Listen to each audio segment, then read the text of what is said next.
Today, Austin leaders talk through ways to regulate and possibly ban large data centers within the city limits. Yeah, City Council could vote on the first steps this week. KVUE's Adam Bennett is live at City Hall. Adam, city leaders say current rules lag way behind here. Yeah, think about, Mark, how much technology has changed in the last 42 years. Well, that is how long it's been since there have been major updates to the city's land development code. Now, right now, city leaders say there are none of these large-scale data centers currently within city limits, but they are trying to get ahead of the curve. Meanwhile, one industry leader based here in Austin points to technological innovations in the last few years that he says have really helped mitigate a lot of the concerns. Bobby Levinsky's shirt made a statement even before we started talking on Tuesday. We need every single drop of water we have for our expected population growth. He's part of a group fighting data center development across Central Texas. Austin was a little slow to the game. I'm glad to see that they're moving along. We met Levinsky at Austin City Hall. That's where City Council discussed regulating any future large data center projects. And I agree with that position wholeheartedly.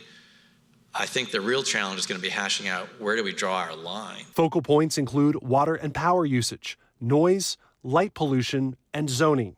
We're trying to do it in a very thoughtful, appropriate, legal way.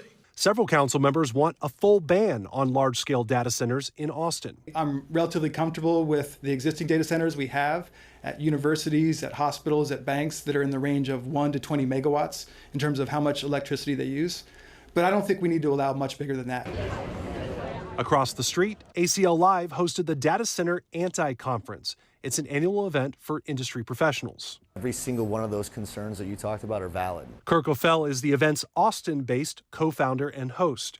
He says many new large data centers generate their own power off the grid and are built with closed-loop water systems that sharply cut usage. And just like the radiator in your car, you put a little water in your radiator in your car, and never do you add water to it again, unless you're replacing the fluids or there's a leak. O'Fell also highlighted recent data center directives by Governor Greg Abbott as state and local lawmakers tackle an issue generating national headlines. So on Thursday, City Council could direct the city manager to research some recommendations and bring them back an ordinance. They are expecting that by the spring. Reporting live at City Hall, Adam Bennett, KVUE News.